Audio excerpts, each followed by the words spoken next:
Well, hello everybody and welcome back to the channel, friends. It's time to begin the third and final season of Star Trek the Original Series. But as a bit of a consolation prize for that bittersweet moment, we get to begin with Season 3, Episode 1, Spock's Brain. Now, friends, after having done 2 seasons of Q&A, I will let you know this. I have, just by osmosis and research, I have come across numerous top 3, top 5, top 10 lists about the favorite episodes across the Star Trek, the original series catalog. You know, everybody's saying, oh, Sitting on the Edge of Forever, all, Balance of Terror, all these great ones.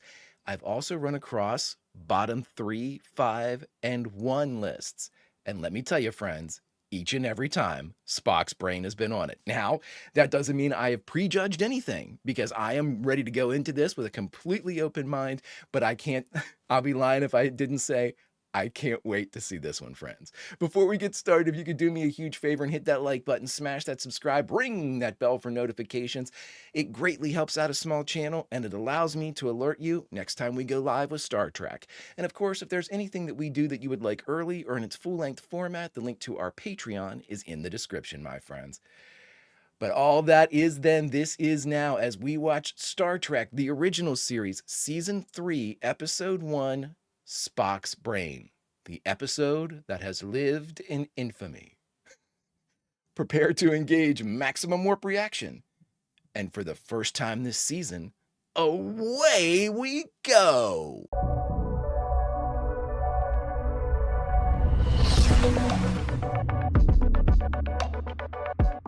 Look at that Season 3 beauty. It's a shot you don't see very much. Sulu, thank God. Oh, bringing out the old scope. That doesn't look like Sulu in the chair. That must have been a reused shot. Look at Scotty with the sharp cut. Razorback standing by. Frames 43,000 and closing. Yeah, we got the full bridge crew. Love it. Configuration unidentified. Ion propulsion. High velocity. Though of a unique technology. Ion propulsion. All frequencies, sir. All languages have been attempted. No response. Now using standard interstellar symbols. Keep trying. That was cool, using symbols. That was cool. Magnification. But isn't she a beauty? Interesting design. I've never seen anything like her. I like that. Respect from the Scotsman. Security guard. Security guard to the bridge. It's the She-Hulk. It is not. Can we help you? And everyone's dead. The entire ship is dead. Wow, nice work. She absolutely bounced her head off that floor, though. That's a hell of a good fall. A really good fall. All right, Jim's going to tell us about the final frontier. So far, so good. I mean, I'm sure this thing's going to go downhill fast if any of the research I have stumbled upon is any indication, but it's a good setup, you know. And it looks like we have the big 8 here for the Season 3 premiere. As I've seen everybody, we've had Kirk, Spock, McCoy, Sulu, Scotty, Uhura, Chekhov, and Chapel. So that is cool, cool, cool. I am going to miss this show like the desert misses the rain. But I get to watch all the movies with you guys, and all the animated series, and the Star Trek Continues, the fan service, the fan film that's supposed to be the 5th and final year of the 5-year mission. Looking forward to all of it, friends. Cool shot. I don't think we've seen this before. Spock's Brain. Here we go. Hey, Mr. Mark Daniels. We're in safe hands, everybody. Now. Functioning. I mean, he's alive, right? You've got him on complete life support. Was he dead? He was worse than dead. I can be worse than dead. His brain is gone. It's been removed surgically. Sweet Jesus. Like they're legitimately meant his brain is no longer there. An incredible Vulcan physique hung on to the life support cycle took over. His body lives, the autonomic functions continue. But there is no mind. It's a weird way to say it. There is no mind, only Zool. She took it.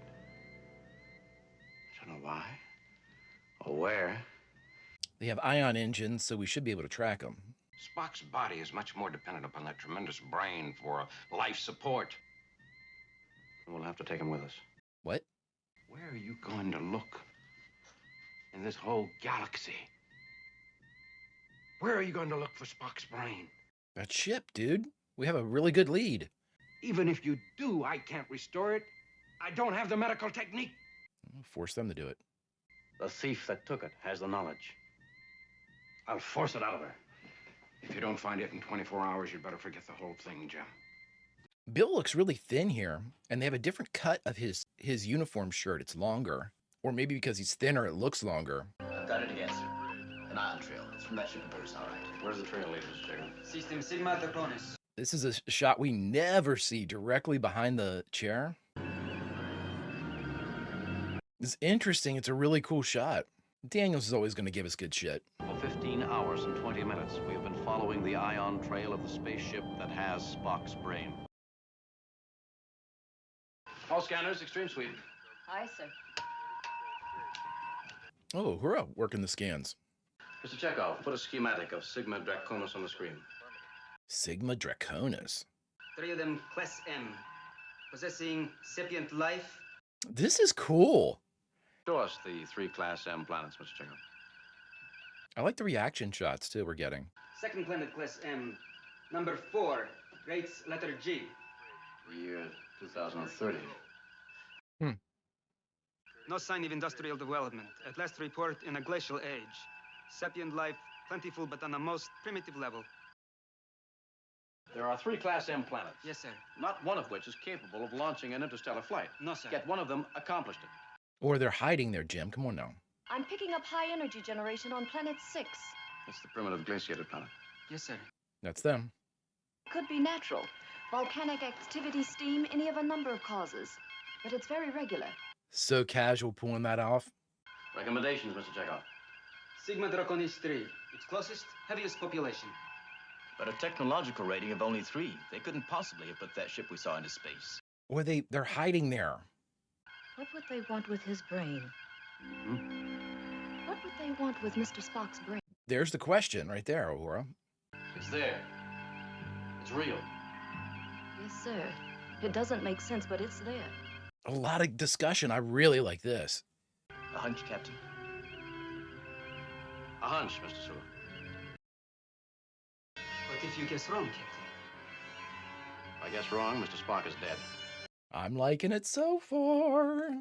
Really liking the shots. Really liking the way more lines for the bridge crew. 8 hours and 29 minutes. Suit temperatures are 72. All right, guys, be careful. Life form readings. My guy over here on the left, the dude in the red, I think he was the guy that got happy sauced in Assignment Earth. He was guarding the cage with 7 in it. Atmosphere is perfectly all right, of course. Temperature, a high maximum of 40. Livable. You have a thick skin. He's Russian. This is summer. 5 of them. Humanoid. Large. Faces on stone. I want them conscious. But screaming in agony.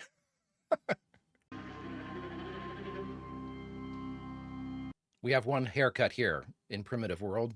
The Prince Valiant. This way, guys, bring your rocks and clubs. I'm pretty sure that guy moving forward right now is the guy that was the brig guard.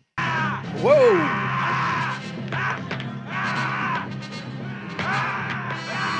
Guys, return fire. Someone's gonna die here in a second.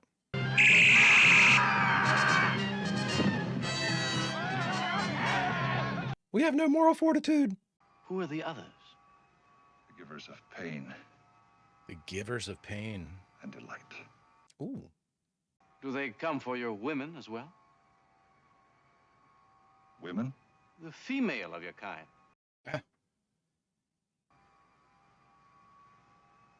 Mate. A companion. It's cool how he looked over at Scotty like, what's he talking about? 500 meters in that direction, there's a foundation under the surface. A huge one. Registrations all over the place. Hmm. What could the others do to cause such terror? What was it he said? Pain and delight? Peculiar mixture. Yeah. The male humanoid who doesn't know the meaning of the word female. Hmm. There's food in there and a whole pile of other stuff. A storehouse for our muscular friends. It's a trap. It could be a warning device to keep those creatures away from the food. Or the food could be a lure set by the others to bring them in here. Yeah. And this cave, a trap. Then let's step outside. Kirk to Enterprise. Enterprise, Uhura here. Have Dr. McCoy beamed down immediately. Aye, aye, sir. I want his curmudgeon-y ass down here making comments.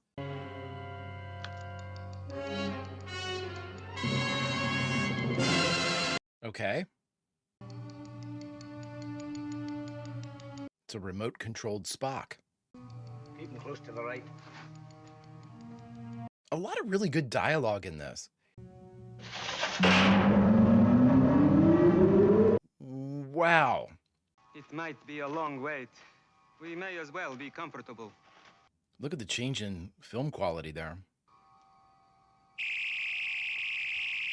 I tell you what, Sulu, that has become a landing party staple in cold environments. They did that in what, The Naked Time? No, Enemy Within. Either a nuclear pile 100 miles across, or ion power. Let's get out of this cave evader. Light her up. Yeah, that's what I'm talking about. You are not Morg or I'm Morg. I know nothing about a brain. You're lying. She's not, Jim. No change in reading. She doesn't know. Oh, that's an interesting scan we can give to the tricorder. The truth. I'm detecting elevated levels of bullshit. You are not Morg. You are not Morg. What are you? Morg? It's no use. You'll get nothing out of that one. Hers is the mind of a child. Really? Captain, there is a definite pleasurable experience connected with the hearing of your voice. Mr. Spock, where are you? Engineer Scott as well. Unfortunately, I do not know where I am. We'll get you, Spock. It won't be long. Practical idea, Captain. It seems unlikely that I shall be able to get to you. That's the one. What have you done with Spock's brain? What have you done?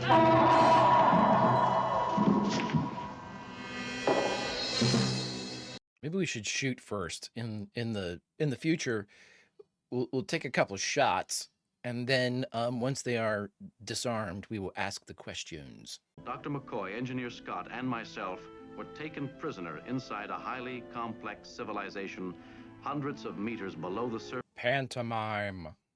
Warned us about the givers of pain and delight and the frightening consequences of being captured by them. Are they wearing belts or are they strapped into those chairs? The guards are wearing belts too. What are you? Why are you here? You stole my buddy's brain. But you were on the Enterprise. I saw you. We do not know these things you speak of. You came to my ship. Doesn't seem possible she could have performed surgery on Spock. Okay, well, what the hell's going on? You hurt Luma.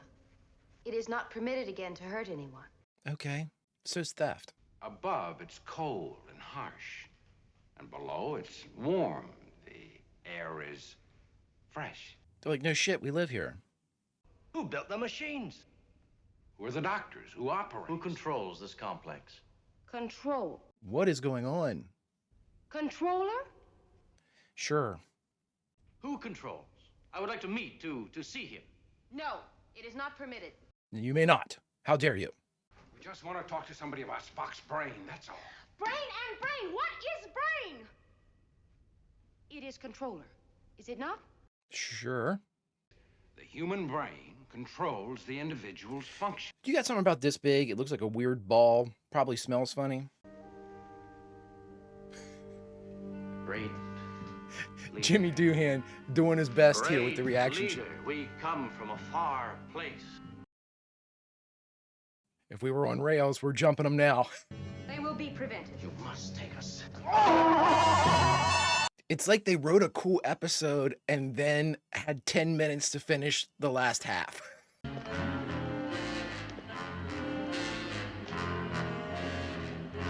Let's stick with that shot as long as possible. Ship's log. Lieutenant Sulu recording.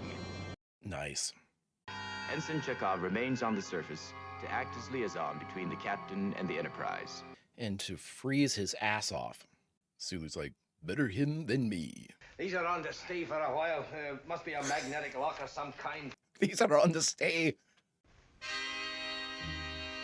Oh, there's all of our shit. Now, those women could never have set up anything as complex as this has to be. Well, that takes engineering. Why would you leave it in the room if you don't want him to have it? Pain and delight he set up above.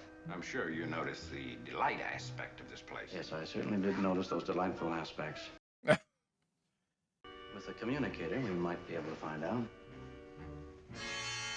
I think we're going to fight now. Agreed, Doctor. Oh, here we go. Come on, Jim. This requires a chop.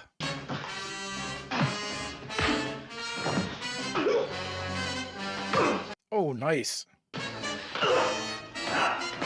Bill Shatner amazes me with his choreography. I mean, honest to God, I think he does a great job with that stuff. I seem to have a body which stretches into infinity. Huh. You are a disembodied brain. Fascinating. Fascinating. My medulla oblongata is hard at work, apparently breathing, apparently pumping blood, apparently maintaining a normal physiologic temperature. Yeah, Spock, we got you. Why are you endangering your lives by coming here? You're our friend. Back where? Back into your body. We brought it along with us. Thoughtful, Captain. Thoughtful. That skill does not yet exist in the galaxy. The skill to remove it exists right where we are. Yeah. Dr. McCoy must have told you that 24 hours is the maximum my body can be. I told them. Very brief. That's why we must get to you immediately. Beam us a signal so we can home in on you. Yeah. Got it. Gee. Nimoy gets to take it easy this week. Just voiceover work. Oh, Spock, one question. Yes, Captain. We've got pain-giving devices attached to us. Can you tell us how to get them off?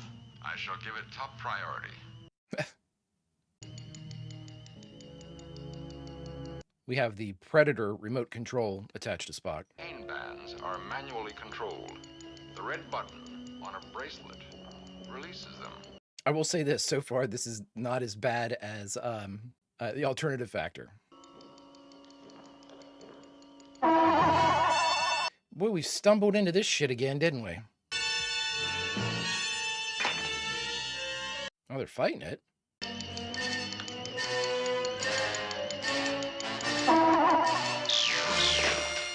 Shazam!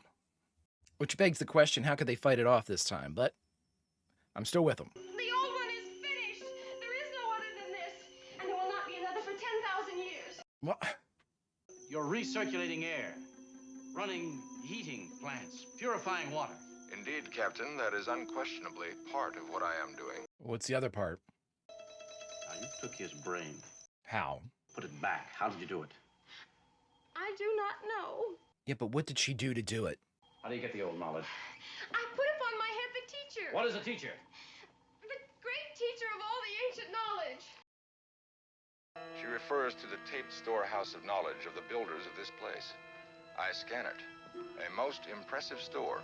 Okay. It is a device with feeding circuits. They lead into the mind of the priestess leader. Its use is strictly predetermined by the builders. Okay. So you can't choose what you want to use it for? Her head just explodes.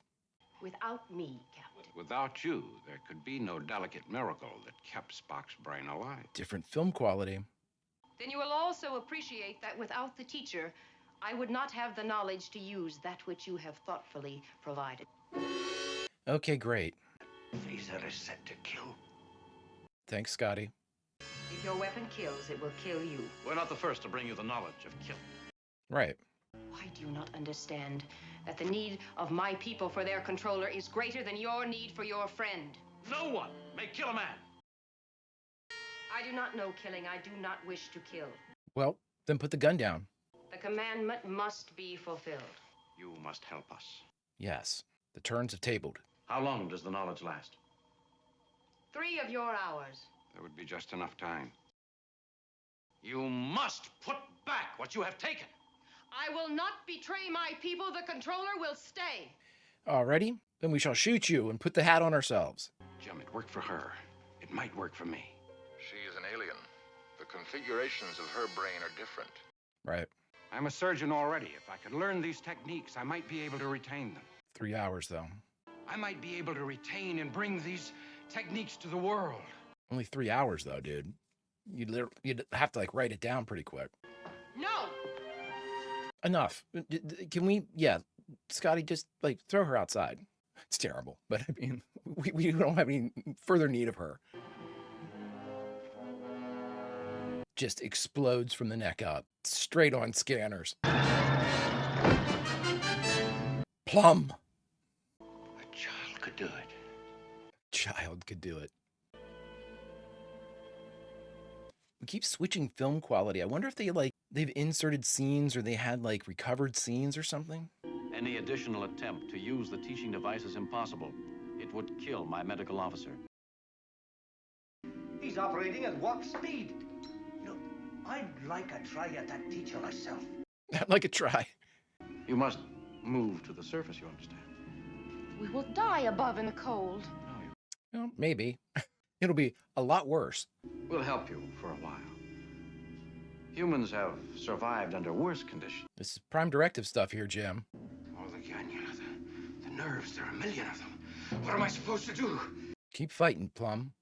No one can restore a brain. You could. A while ago, it was child's play. Dear God. Dr. McCoy has lost the surgical knowledge he obtained from the teacher. He has been drawing on his own skills in surgical techniques in an attempt to continue the operation. Wow. I instructed Dr. McCoy to give priority to connecting Spock's vocal cords. He just starts screaming. Huh.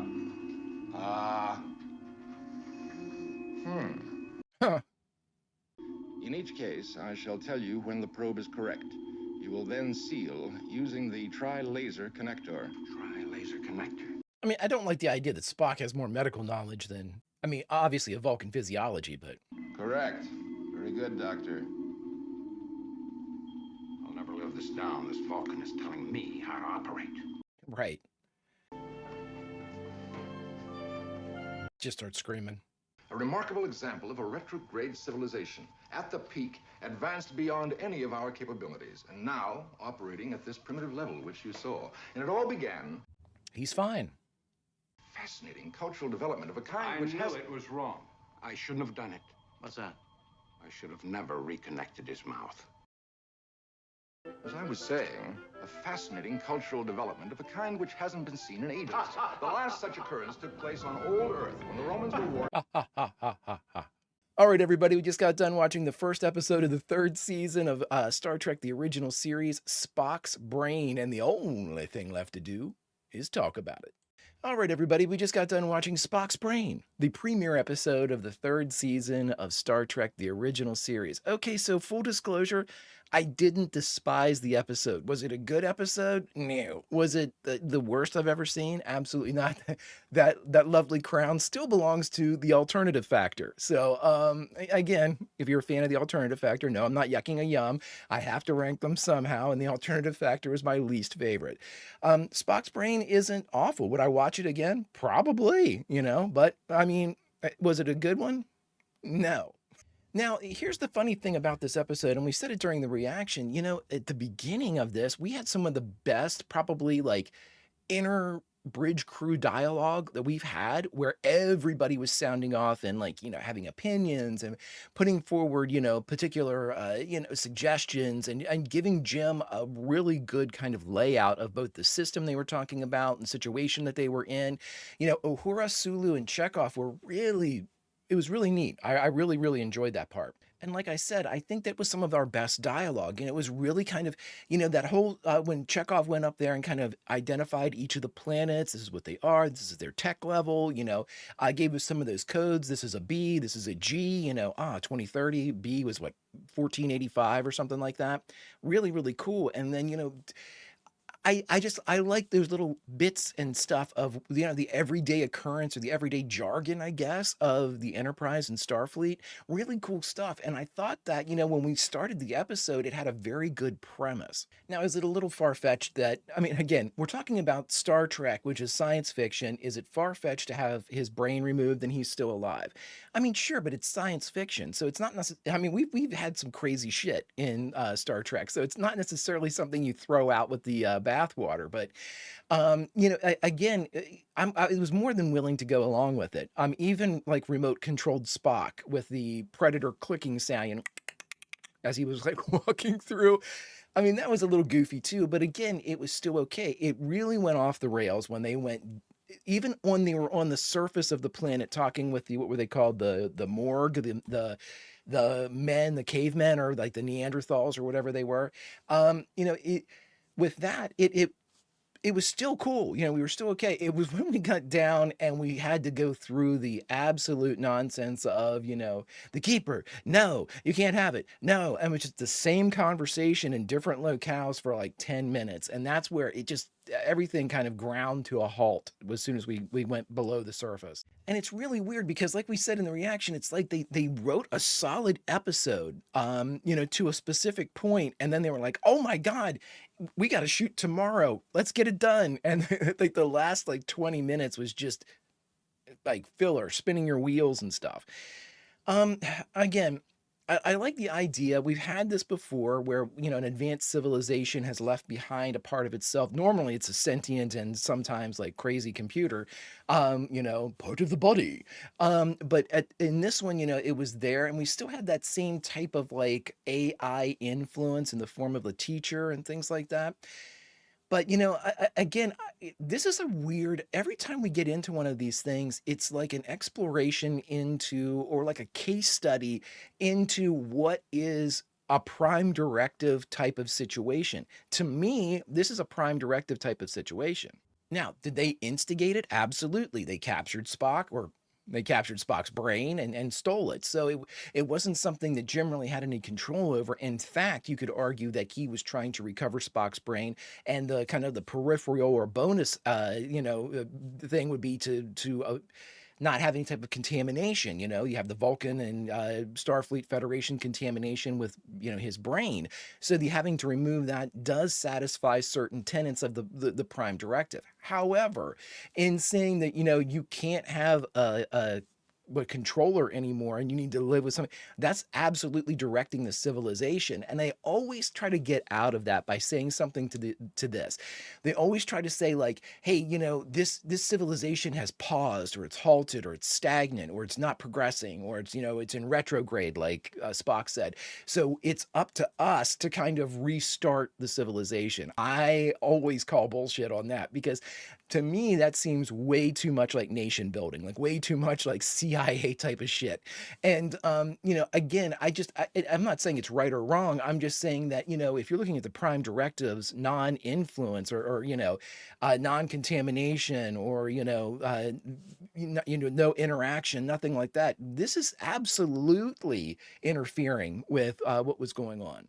Because, even if you say, well, there was an old AI that was in charge of everything, or, leading all these people to keep them kind of, innocent or whatever, with youthful brains and not knowing the ins and outs of their civilization, that in and of itself is their civilization. And whether or not it's stagnant or not going anywhere, I don't believe it's up to the Federation, or the Federation's proxies in the form of Starfleet, to make that determination. This is something that I think would be, this is something that I've always thought would be a really, really cool series for Star Trek. You know, in the very first episode of Star Trek Lower Decks, it was called Second Contact. And basically, that had me start thinking about certain things as far as, the second contact was, hey, first contact was so and so. This is us coming back to check and make sure everything's okay. That's when they went back and, Landrew had taken back over, and things like that, which I thought was, I mean, it was funny, but also probably would have happened, if these people were like, hey, this is really hard to live without this AI that provided everything for us.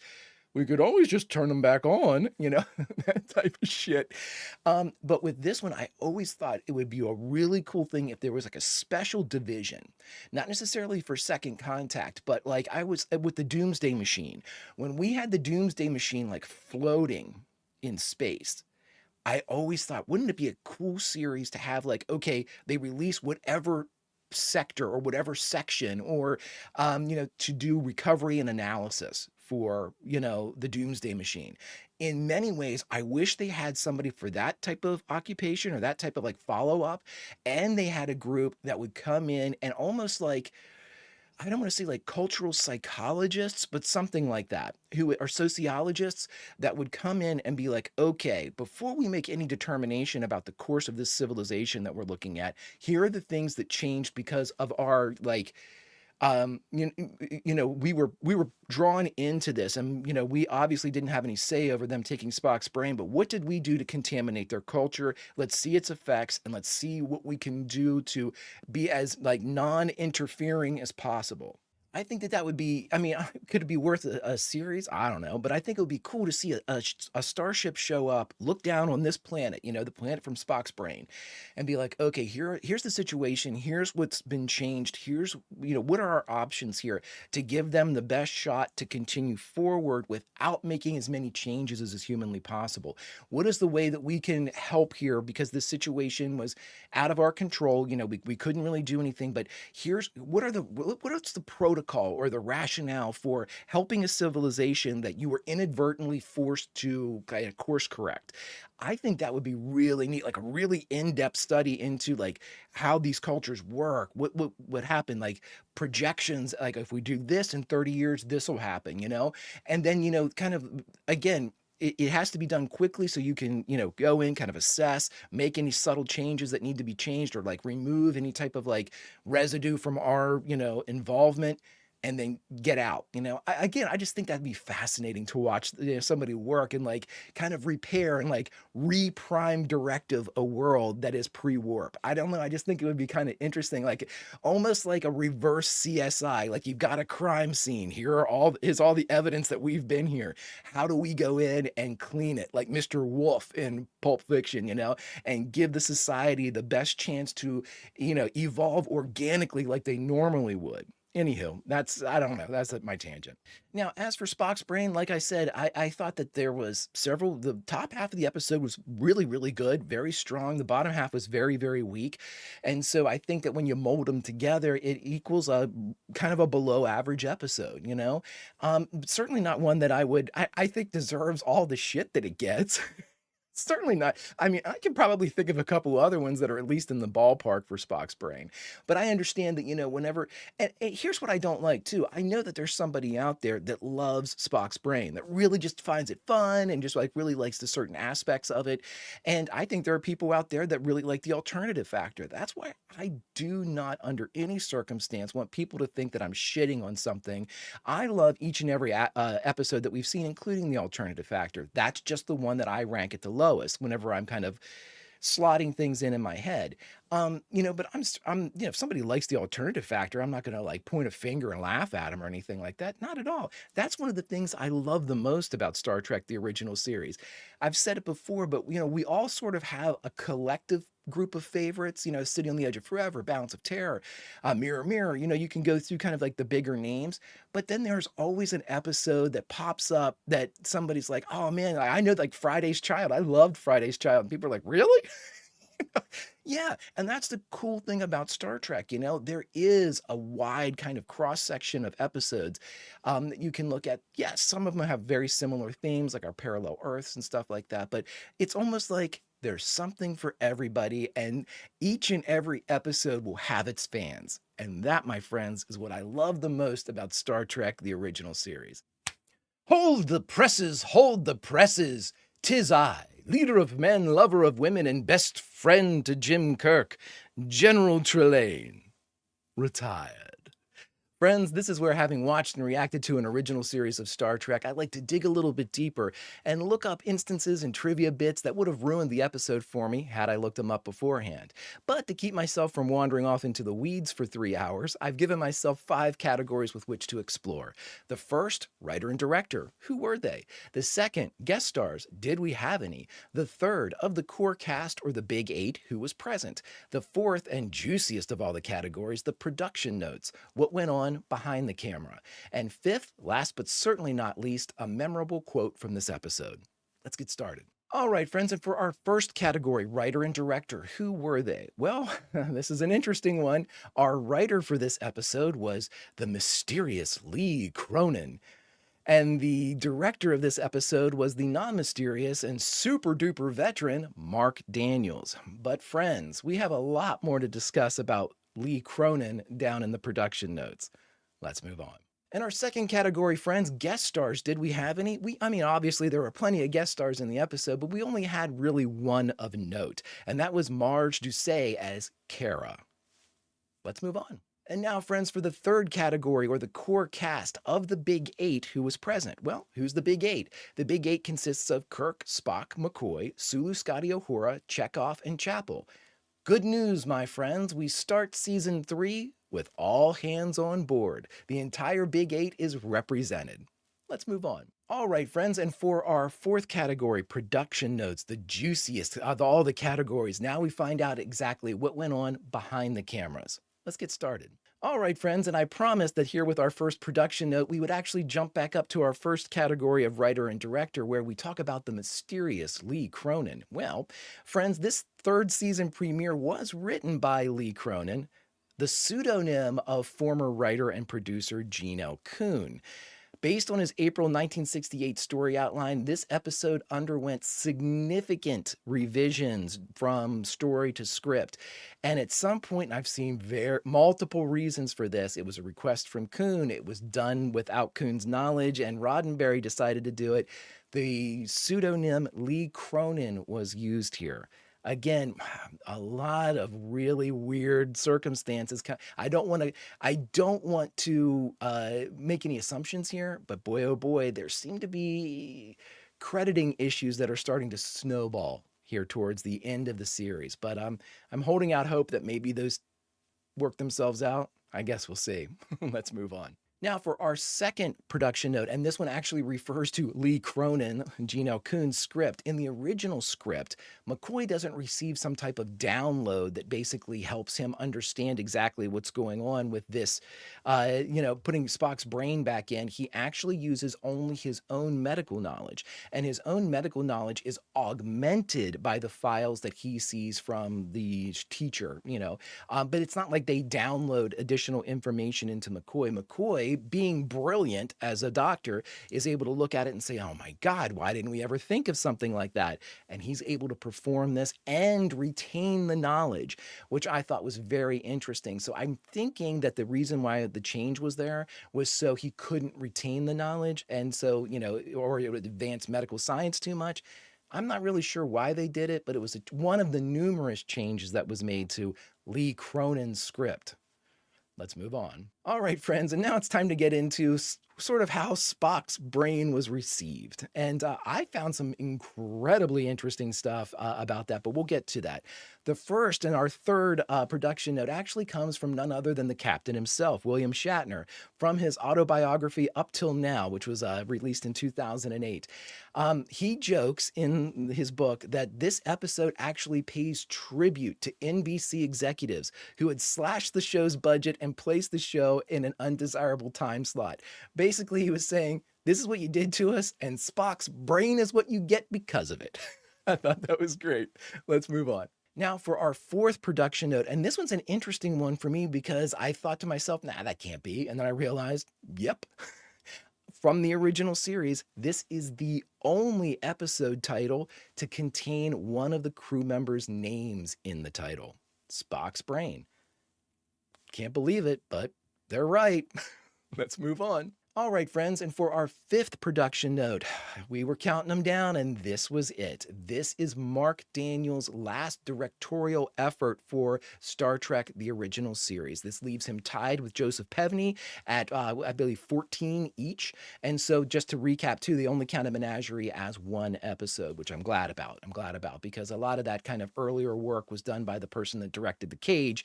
So, it was a good thing that Daniels is only credited with the one episode. So, again, we lose him here, and it was Daniels. Okay, I'll tell you what they told me. Daniels was unhappy with the budget cuts and how it had affected both the production and the morale of the crew. He said something was really, really off, and Roddenberry needed to be on set, but he wasn't there. And Mark Daniels decided he wasn't going to be there either. Big, big loss losing Mark Daniels and Joseph Pevney.